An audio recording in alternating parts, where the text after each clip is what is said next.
Rocky IV wasn't just another boxing sequel. It was a Cold War explosion on film, a political firestorm dressed up as a sports drama. Behind the inspirational speeches and brutal punches lay chaos, actors collapsing, cameras nearly destroyed, and studio executives panicking about the movie's political message. What audiences didn't know was the film nearly broke its own stars, physically and emotionally. From Dolph Lundgren almost killing Stallone in the ring to Soviet officials complaining about how Russia was portrayed, this was a production like no other.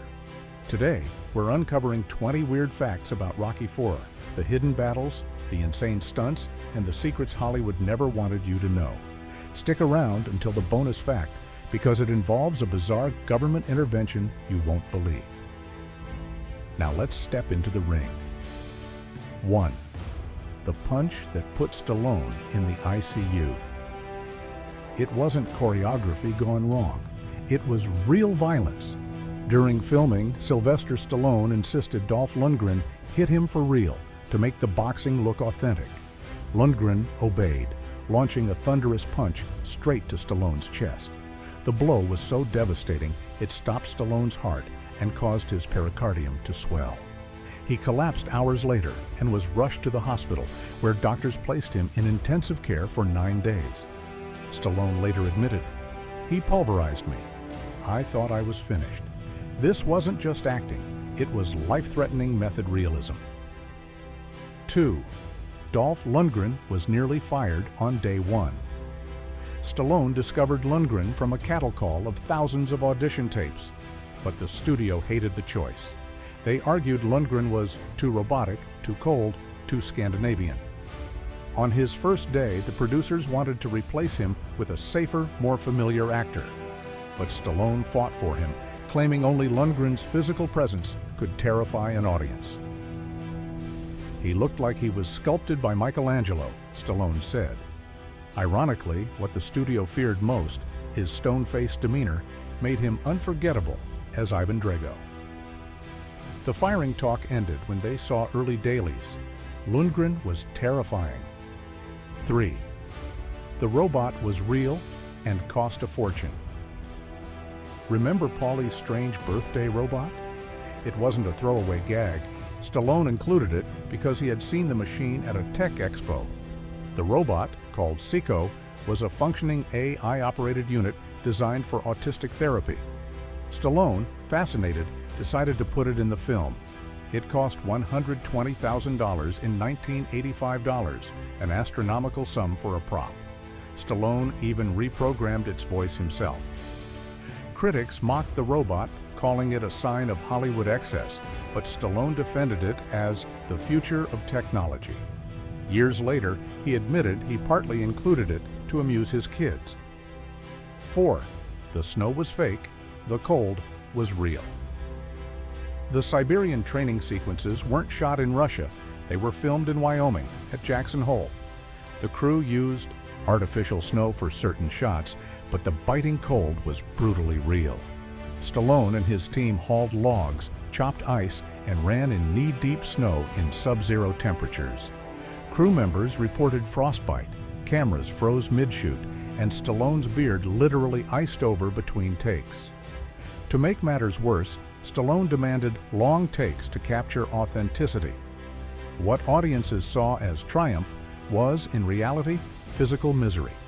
Actors and crew suffering just to sell the illusion of Russian winter. 5. Real KGB spies showed up on set. The Cold War, tension wasn't only on screen. When the production moved to Canada for scenes set in Moscow, actual Soviet officials were rumored to be watching. According to crew accounts, unfamiliar men with heavy accents loitered around filming locations, photographing equipment, and taking notes. Stallone later joked, "We had our own KGB extras." Whether they were true spies or simply curious locals remains uncertain, but the cast felt the paranoia. The atmosphere was so intense that Stallone admitted he sometimes forgot he was acting. He felt like the Cold War had literally invaded the set. 6. Stallone directed under extreme pressure. Rocky IV wasn't just Stallone's starring role, it was his directing gig too, and the pressure was brutal. The studio demanded he shoot fast and cheap, but Stallone envisioned a grand operatic Cold War showdown.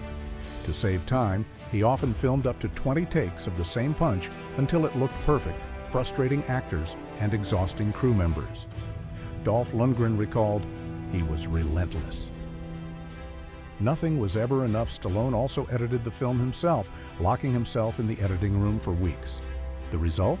A 91-minute movie that moves like a music video, but nearly destroyed its maker in the process. 7. Carl Weathers walked off the set. During the Apollo vs. Drago fight sequence, tensions exploded. Dolph Lundgren, staying in character, fought too aggressively. Carl Weathers, playing Apollo, felt genuinely endangered. After one take, he stormed off the set, refusing to return. Production halted for 4 days as Stallone begged him to come back. Stallone reportedly told him, "Without Apollo, there's no story." Eventually, Weathers agreed, but only if Lundgren toned it down. What audiences didn't realize was that the scene of Apollo's brutal death mirrored real fear on set. It wasn't acting, it was survival. 8. Brigitte Nielsen and Stallone's turbulent romance. Behind the scenes, Rocky IV doubled as a tabloid circus. Stallone had just married Brigitte Nielsen, who played Drago's wife. Their relationship was explosive, full of public fights and late-night arguments. Crew members whispered about screaming matches in hotel lobbies, and tabloids ate it up. Nielsen's presence on set was polarizing. Some claimed Stallone only cast her to boost her career, while others said she brought genuine icy menace to the role. Their marriage collapsed shortly after the movie's release, cementing Rocky IV not just as a Cold War relic, but as the backdrop of one of Hollywood's most volatile romances. 9. The fight scenes nearly destroyed the ring. The climactic Drago versus Rocky battle wasn't just intense for the actors, it physically wrecked the set. The ring was built to withstand choreographed punches, not the semi-realistic pounding Stallone insisted on. After repeated takes, the ropes snapped, the mat split, and parts of the structure buckled under the force of the hits. Crew scrambled to repair it between takes, sometimes with duct tape and last-minute welding. By the end of filming, the ring looked like it had been through a real championship fight. Not staged destruction, but genuine wear and tear from cinematic punishment. 10. The movie sparked diplomatic controversy. When Rocky IV premiered, it wasn't just another Hollywood hit. It was viewed as a political weapon. Soviet officials condemned the movie as propaganda, accusing it of vilifying Russians and glorifying American violence. In some Eastern Bloc countries, the film was outright banned. Yet ironically, years later, Mikhail Gorbachev praised Rocky IV for its hopeful ending. The image of Rocky giving his "everybody can change" speech resonated even in the USSR. What began as a brutal Cold War fantasy unexpectedly became a strange bridge of cultural dialogue between East and West. 11. The original cut was over 2 hours long. What fans saw in theaters was a lean, 91-minute adrenaline rush, but Stallone's original cut of Rocky IV was more than 2 hours long. Entire subplots and quieter character moments were deleted to focus on the Cold War spectacle. Among the trimmed footage were scenes of Apollo Creed reflecting on retirement and extended training sequences that gave Rocky's suffering more depth. Stallone later admitted he cut it down because the fight was the movie. Decades later, in 2021, Stallone released Rocky IV, Rocky vs. Drago, the ultimate director's cut, restoring over 40 minutes of unseen footage. 12. James Brown nearly stole the movie. The Living in America sequence featuring James Brown wasn't just a musical interlude, it was a cultural event. Brown's electrifying performance on set was so powerful that even the Russian extras cheered, breaking character. Stallone later said, "It was like James Brown was fighting Drago." The scene nearly upstaged the fight itself, becoming one of the most iconic entrances in movie history. But behind the fun, production was chaotic. Brown demanded specific lighting and staging, holding up filming for hours. Still, his performance immortalized Apollo Creed's final moments, making the sequence one of the most unforgettable in 1980s cinema. 13. The training montage changed sports movies. Forever montages existed before Rocky IV, but this film turned them into an art form.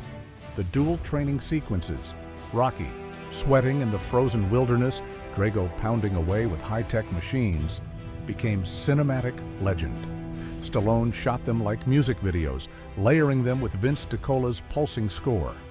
The editing was so sharp and rhythmic that critics compared it to MTV. What audiences didn't know was how grueling those shoots were. Stallone ran uphill in freezing winds, while Lundgren lifted real weights under studio lights until his muscles gave out. The sequence didn't just show endurance, it demanded it. 14. Stallone's mother claimed the movie predicted the future. Jackie Stallone, Sly's eccentric mother, made headlines by claiming Rocky Ford was a prophecy. She believed the film foreshadowed the fall of the Soviet Union and the end of the Cold War. While critics dismissed her comments as publicity stunts, the eerie timing was hard to ignore. Just 4 years after the movie's release, the Berlin Wall crumbled and Soviet power collapsed. Stallone himself said, "I didn't set out to be political, but the film captured something in the air." Whether coincidence or prophecy, Rocky IV became more than a boxing movie. It became a strange historical marker. 15. The crowd wasn't Russian. It was American soldiers. The massive Moscow arena sequence looked like it was filmed before thousands of Soviet fans. In reality, it was staged in Vancouver with over 8,000 U.S. Air Force servicemen and their families serving as extras. They were given Soviet flags, taught Russian chants, and instructed to boo Rocky. The twist? By the end of filming, they cheered wildly for Stallone anyway, even during practice runs. The energy was so real that Stallone decided to keep the unscripted cheers in the final cut. What appeared to be Soviet passion was actually raw American enthusiasm in disguise. 16. Stallone borrowed. From real Russian boxers, Ivan Drago wasn't entirely fictional. Stallone studied real Soviet athletes to craft his villain, pulling inspiration from towering Russian boxers and Olympic weightlifters of the era. The character's stoicism, robotic demeanor, and cold precision were modeled after how Soviet sports stars were presented on Western television. Dolph Lundgren added his own touch. He refused to smile during the entire shoot, making Drago seem inhuman. The result? A villain who felt ripped straight from Cold War headlines. Drago's iconic line, "If he dies, he dies," became a chilling echo of that real-world tension. 17. The music was nearly rejected. The synth-heavy score by Vince DiCola was unlike anything in the previous Rocky films. MGM executives hated it, calling it too electronic and not emotional enough. They pushed Stallone to use Bill Conti, who composed the classic Gonna Fly Now. But Stallone refused, insisting DiCola's futuristic sound reflected the Cold War's technological arms race. The gamble worked. Though critics were divided, the soundtrack sold millions and became a fitness staple. Without DiCola's pounding beats, the training montage and final fight would have lacked the relentless drive that made them unforgettable. 18.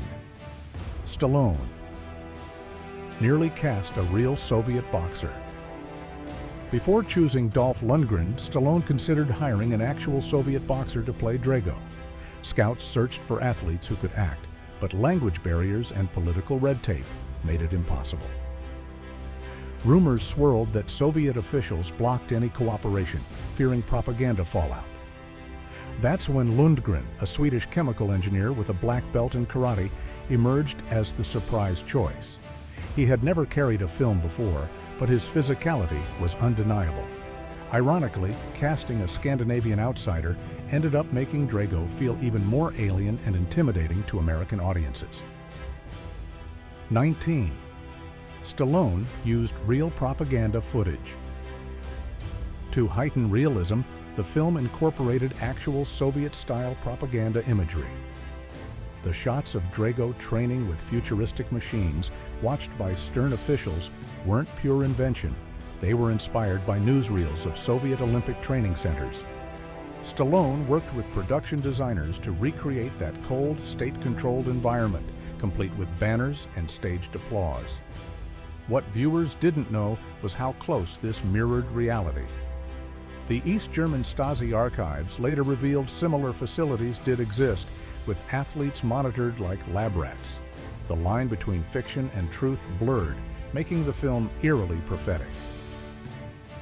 20. Stallone calls it his most over-the-top film. Even Stallone admits Rocky IV wasn't subtle. In interviews, he's called it the most over-the-top of the series, a product of its time. It wasn't just a boxing movie, it was part sports epic, part political cartoon, and part music video. Critics trashed it for being style over substance, yet audiences loved it, turning it into the highest-grossing sports movie of all time until The Blind Side decades later. Stallone later reflected, "It was like a rock concert on film. Not perfect, but unforgettable." Bonus fact, the movie was screened at the White House. Here's the kicker. Rocky IV wasn't just a hit with audiences, it made it all the way to the White House. Ronald Reagan, a former actor turned president, reportedly loved the film and arranged a private screening. He praised it as an example of American determination against foreign aggression. Stallone later laughed, "I never thought Rocky would end up in the Oval Office." A boxing sequel had become a political statement powerful enough to echo through the halls of global power. Rocky IV wasn't just punches and sweat. It was Cold War tension distilled into cinema, equal parts propaganda, tragedy, and spectacle. Behind every training montage and knockout blow were real risks, real fights, and real consequences. Nearly 40 years later, it stands as a time capsule of 1980s America, when movies weren't just entertainment, they were cultural weapons. If you enjoyed uncovering these secrets, don't forget to like, subscribe, and share. Because in the world of cinema, there's always another hidden story waiting to be revealed.